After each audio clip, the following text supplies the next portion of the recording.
Şolı telekanalında yoңылыклар тапшыруу исәнмесез, студияда сезне мин Фәрида Собирҗанова сәламлим. Иңелек тапшыруның кайбер темалары хакында. Фантастика түгел, чын барлык. КамАЗда пилотсыз машиналарга сынау үткәрелә. Шәһәр юхиди бүлеге башлыгы ясалма калкулыкларның файдасы аз дип белдерде. Шәһәрдәшләр моның белән килешәме, Гүзәл Шиһапова ачыклады. Үлемгә китерүче фанфуриклар ирекле сатуда. Яңалыклар хәбәрчесе махсус эксперимент ясап карады. Шәһәрдә яңа аллеялар барлыкка килде. Агач утырту акциясына безнең Шоңлы ТВ телерадиокомпаниясе дә кушылды. Быелны инде Шалага икенче тапкыр киләбез. Актанышның Нур хуҗалыгыннан. Актанышлылар Шамил Усманов урамындагы ярминкәнең хуҗалары булды. Пилотсыз киләчәк. Россияны инде якын арада йөртүчесез автомобильләр һәм йөк машиналары көтә. Бүген КамАЗга Россиянең фән һәм мәгариф министры Дмитрий Ливанов килде. Автогигантта КамАЗ шоссеенда пилотсыз автомобильләр ясау буенча киңәшмә үтте. Алар нинди максатларда кулланылар? Тулырак алдагы сюжетыбызда. КамАЗда пилотсыз йөк машиналарын сынау үткәрелә инде. Әлегә максат бер генә. Дмитрий Ливанов белдерүенчә, алар бары тик гражданлык эшләрендә генә файдаланылачак. Алга таба кулланылыш киңәерергә мөмкин. Пилотсыз автомобиль проектын чынга ашыру өчен Россия робототехниканың фәнни производствы үзәген булдыру турында сүз бара. Это будет иметь и более широкие. Аларның киләчәге өметле, чөнки пилотсыз корабльләр өчү аппаратлары булачак. Мондай интеллектуаль робот техникасы кирәк. Пилотсыз йөк машинасы мөстәкыйль йөри, дөрес кабинада пилотта утыра, әмма ул биредә ярдәмче ролендә. Пилотсыз машина булдыру идеясы КамАЗныкы, әлегә бөтен эш автогигант хисабына алып барыла. Сегодня уровень... Бүген техника бу өлкәдә барлык эшләрне башкарырга мөмкинлек бирә. Пилотсыз КамАЗ фантастика буларак кабул ителә иде, әмма бу чын барлык. Шоңлы өчен пилотсыз машиналар кызыклы проект. Шәһәр җитәкчелеге шундый фикердә. Бу өстәмә мөмкинлекләр дигән сүз. Очередной раз. КамАЗ инновациялар заманча технологиялар белән эш итә. Бүгенге көнгә белән генә яшәми, алдагы көнгә карап эшли. Дмитрий Ливанов пилотсыз КамАЗда махсус трассада йөреп карады. 2 тапкыр әйләнеш ясады. КамАЗ есть КамАЗ, но здесь действительно... Автомобиль алдан билгеләнгән программа буенча йөрде. Ул барысында үзе киле. Мин игътибар белән күзәттем. Рульгә, тормозга кеше кагылмавын карап бардым. Пилотсыз КамАЗларны 2016 елдан Мәскәү Санкт-Петербург трассасында сынаячаклар. Алар уңышлы үткән очракта Россиядә югары тизлекле юллар барлыкка киләчәк. Бу исә Евразия сәүдә системасында транзит бәйләнеш дигән сүз. Лейсан Ханова, Константин Величко, яңалыклар. Ел башыннан юл һәлакәтләрендә 16 шәһәрдәшебезнең гомере өзелде. Барлык аварияләрнең 66% машина йөртүчеләрнең тизлекне дөрес сайламау аркасында килеп чыккан. Прокуратура таләп итүе буенча быел 70тән артык җәяүле юлы каршында ясалма киртәләр урнаштырдылар. Башта ризасызлык белдереп шәһәрдәшләр тавыш куптарды. Машина йөртүчеләр өйрәнеп беткәч кенә инспекторлар киртәләрне үзгәртергә тели. Галиәскәр Камал урамында ясалма калкулык җәяүле юлында урнашкан. Уйлап карасаң, җәяүле юлына килеп терәргә чык туктауның файдасы юк кебек. Әмма бирдә яшәүчеләрнең күбесе мондый киртәнең дә файдасы бар ди. Машины уже знают. Машиналар аның барлыгын белә инде, шуңа күрә килеп җиткәндә тизлекләрен киметәләр. Камал бульварында күпчелек бирдә яшәүчеләр йөри. Мин җәяүле буларак аларның туктаганын күрәм. Туктамыйлар, бер көн кызыбыз 4 сәгатькә тикле басып тордым да чыгармыйлар да. Чабаларда китәләр. Ну, большинство пропускают. Күбесе җәяүлеләрне уздыра, кайберәүләре туктамый су сиптереп узалар. Җәен күп кенә мәктәп һәм балалар бакчалары янында урнашкан проспектларда ясалма калкулыклар саны сизелерлек артты. Проспектларда җәяүле юлларыннан чыга алмыйча шәһәрдәшләр озак көткән. Хәзер проблема бераз хәл ителде диялар.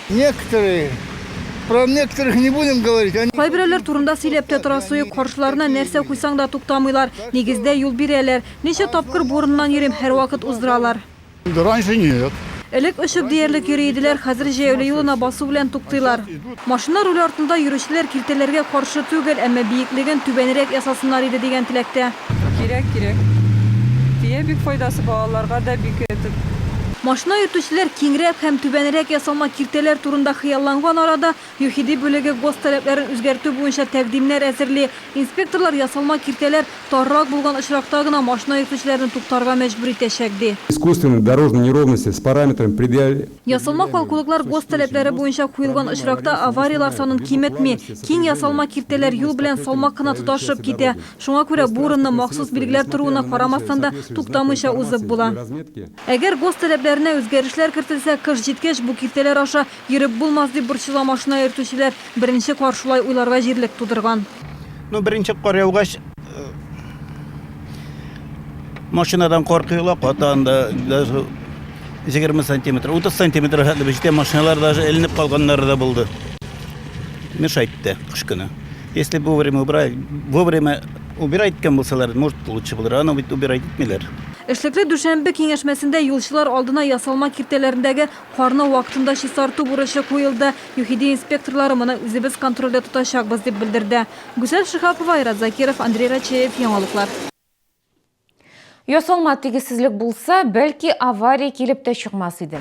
19 яшь шәһәрдәшебез өчен бу яллар күңелсез вакыйгалар белән истә калачак. Низаметдинов урамында 15-15 йорты каршында кичке 7-нче яртыда юл хәрәкәте була.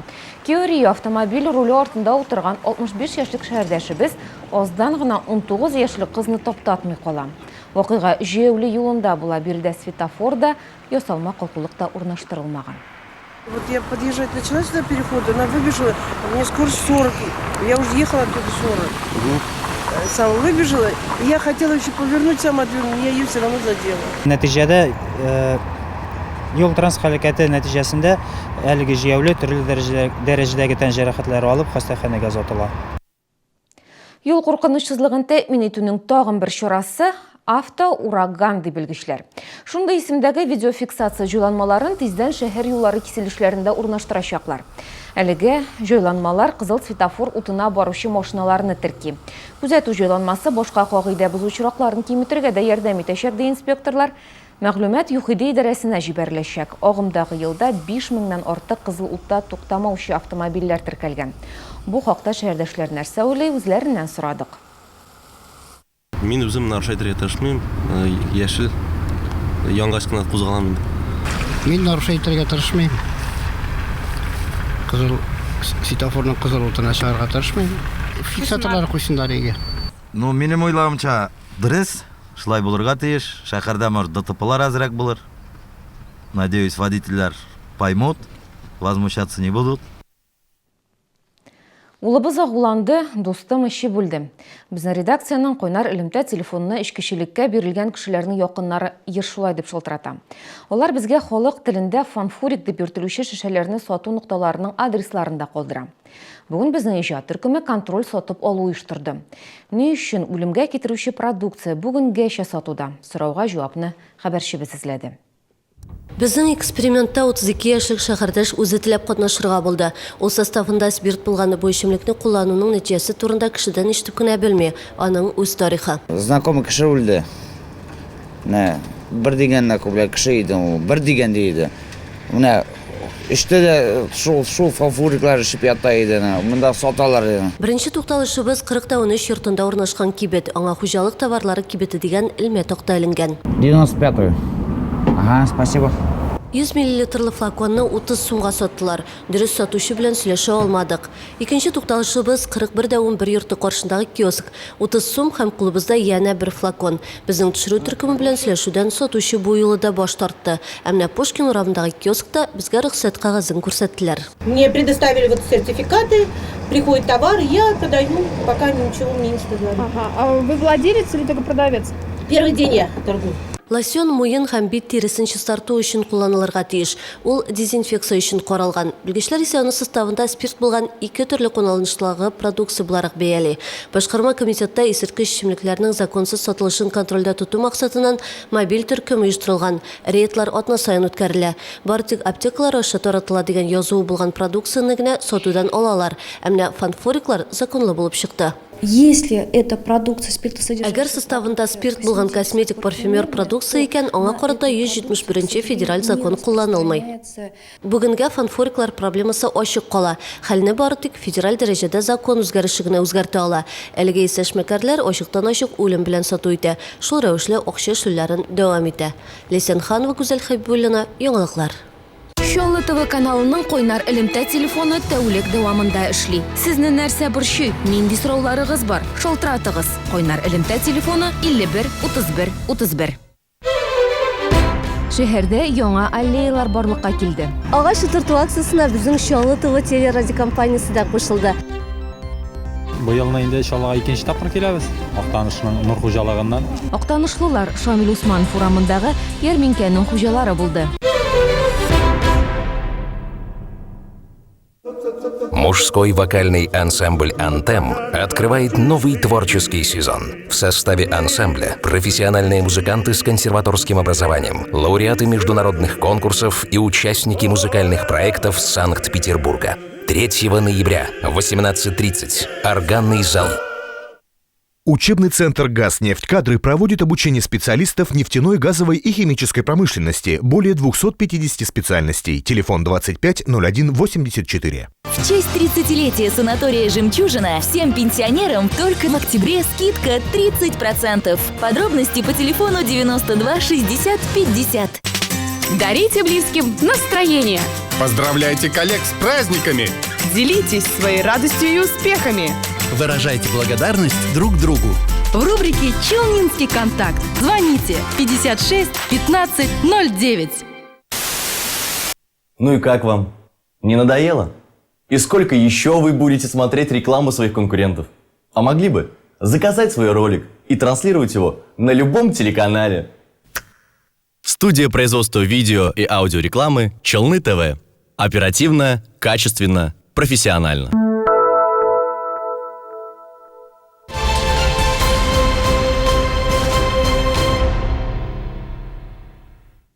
Яңалыкларны дәвам итәбез. Бүген берничә түрә яңа эш урынына күчте. Җир һәм милек мөнәсәбәтләре идарәсе башлыгы Люция Кудряшова хәзер күчемсез милек объектларын өлешләп төзү өлкәсендә дәүләт контроле һәм күзәтчелеге бүлеген җитәкли.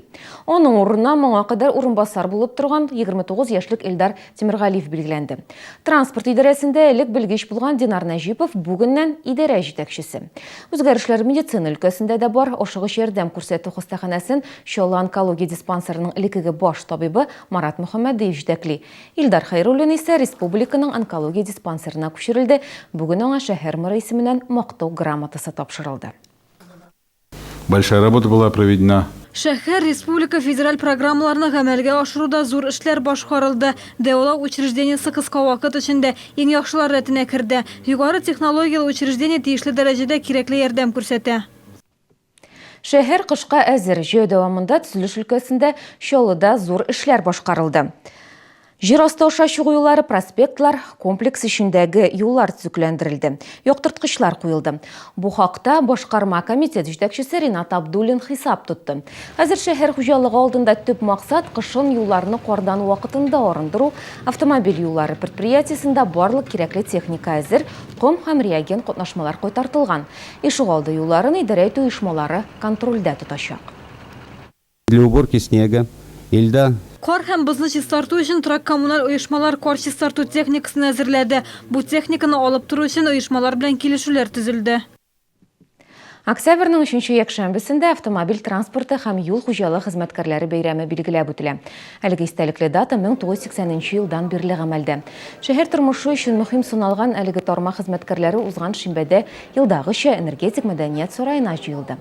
Алар арасында ветераннар да шактый, шуларның берсе Чаллы транспорты үсешенә үзеннән саулы өлеш керткән, машина йөртүчедән алып җитәкче вазифасына кадәр күтәрелгән Рәшит Дәүләтшин. 59 ел назначен начальником автокольных хозяйственных хозяйств пассажирской перевозка. И минем колоннада 59, 18 груза такси, аннан соң башка машина 83 машина булды колоннада, хозяйственный колонна булды. Шолның транспорт һәм юл хуҗалыгы тармагында бүген 15 меңләп кеше эшли. Алар өчен концерт программасы әзерләнгән иде. Бәйрәмдә шулай хезмәтләрендә югары нәтиҗәләргә ирешүчеләргә рәхмәт хатлары, мактау кәгазьләре тапшырдылар. Шоферларны һәм юлчыларны башкарма комитет җитәкчесе тәбрикләде. Какие дороги, какие автомобили. Юлларыбыз нинди, алар буенча нинди машиналар йөри, бу безнең тормыш дәрәҗәсен күрсәтеп торучы билге. Кризис вакытында автомобильләр йөрми башлый, юллар бушый. Бүген шактый катлаулы икътисади вазгыятькә карамастан машиналар туктамады, юллар төзүдә дәвам итәбез. Хәсән Туфан проспекты буйлап хакимият бинасы янында журналистларның нарат аллеясы үсәчәк. Гомумән шәһәрдә узган шимбә барлыгы 23 меңнән артык агач һәм куак утыртылды. Массакүләм мәгълүмат чараларында эшләүче хезмәттәшләребез дә үз агачыңны утырт акциясына кушылды. Үз наратын хәбәрчебез Лейсан Ханова да утыртты. Сөембика проспектында үз агачыңны утырт акциясы кысаларында яңа аллеялар барлыкка килде. Агачларны һәм кирәк-яракны кичтән үк шәһәрне яшелләндерү хуҗалыгы әзерләп куйды. Өмәгә килүчеләргә исә бары тик аларны яхшылап утырту гына кирәк иде. Узган шәһәр субботнигына катнашкан идек. Хәзер менә агачлар утырту белән шөгыльләнәбез. Безгә бик ошый. Бу дөрес. Булай агачлар утырту, шәһәрне яшелләндерү. Шалы мэры Наил Мәгдиев әйтүенчә, көзге чор агач утырту өчен иң әйбәт вакыт. Бу вакытта алар кышкы йокыга әзерләнә, шуңа күрә язын утыртылганга караганда яңа урында үсеп китүчәнрәк булалар. Караптам инде, юка бит, липа. Эшкә барганда, эштән кайтканда мотор иттереп, значит, на бу юка үсер дип уйлыйм. Алла бирсә. Агач утырту акциясына безнең Шалы ТВ телерадиокомпаниясе дә кушылды. Һәм без менә бу хакимият бинасы янында менә шундый мотор нарат агачлары утыртачакбыз. Хәсән Туфан проспекты буенча алга таба наратлар аллеясы шаулаячак. Бу агач толымчан түгел, биеклеге 40 метрга кадәр җитә. Гомер озынлыгы 600 ел тирәсе. Агач утыртуда хезмәттәшләребез дә бик теләп катнашты. Агачларны күп утырткан бар иде инде. Соңгы арада утырткан юк иде. Соңгы вакытта 3 ел элек җәб бистәсенә утырткан идем. Менә хәзер шундый момент яңа шәһәрдә үзәк урамында агач утыртуда катнаштым. Акция барлык мәгълүмат чараларында бергә туплады. Анда шәһәребездә нәшер ителүче газет, журнал вәкилләре, республика басмаларыннан үз хәбәрчеләре дә катнашты. Лейсан Ханова, Алексей Иванов, яңалыклар. Шәһәргә улдан ярдәм, ярминкәләрне нәкъ шулай дип атарга була. Хуҗалыклар анда үзләре җитештергән сыйфатлы продукцияны чагыштырмача очсыз бәягә тәкъдим итә. Җәмгысе ел башыннан шундый 100дән артык ярминкә үтте. Аларда 19 муниципаль район катнашты. Бу юлы Шамил Усманов урамындагы ярминкә хуҗалары актанышлылар иде. Дөрес, алар азык-төлек кенә түгел, шәһәрдәшләргә башка төрле күчтәнәч тә тәкъдим итте. Шамил Усманов урамында ярминкәләр башка урыннар белән чагыштырганда соңрак октябрьдә генә башланды. Әмма шулай булса да бирдә алар һәрчак зур популярлык белән уза. Безгә хәтта машиналар йөреп торуда кумыч аламый ди шәһәрдәшләр. Да нет, не мешает, в принципе. Машиналар кумыч аламый, моннан бит күпләп я бәрәңге, я кишер сатып алырга килүчеләр генә йөри. Үзләре күтәреп китә алмыйлар бит инде, шуңа күрә без моңа тыныч карыйбыз. Бу юлы Шамил Усманов урамында октынышлылар сәүдә итте. Барлыгы 23 авыл җирлегеннән яшелчә җимеш, кондитер эшләнмәләре ит тәкъдим иттеләр. Бу елны инде иншалла икенче тапкыр киләбез. Нидән? Актанышның нур хуҗалыгыннан хуҗалык ите. Бик шатлар инде, барысы да мактап киткән кешеләр дә бар инде. Рәхмәт әйткән кешеләр дә бар. Ит кибетләрдәгедән 100 сум тирәсе очсызрак иде. Бәрәңгенең килограммы 8-10 сум. Ярминкәгә килүчеләр бал, яшелчәне, башка төр азык-төлекне дә теләп алды. Менә он алдым. Килограммы 20 сум гына, нормальный ведь. Растительный май. Ит, ат ите, печень. Менә бөтенсе дә нормальный әйбәт хакта. Ярмарка нормальная. Хорошо, побольше вот таких ярмарок. И пораньше бы начинать надо, а не к осени, когда уже слякоть, да что. Ярминкәләр әле яңа елга кадәр дәвам итәчәк. Бу Татарстан җитәкчелеге күрсәтмәсе.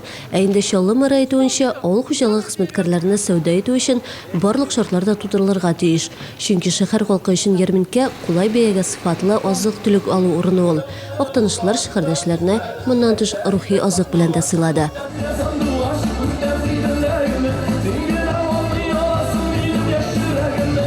Лейсан Ханова, Алексей Иванов, яңалыклар. Безнең яңалыкларны tvchilny.ru рәсми төркемендә карый аласыз. 14 сәгатьтә көн яңалыклары эфирга чыга. Көн дәвамында республика, ил, дөнья хәбәрләре белән күңел радиосы таныштыра һәм яхшы кәеф бүләк итә. Бүгенгә менә шулар, мин сезнең белән иртәгә кадәр сау булашам, исән-имин булыгыз.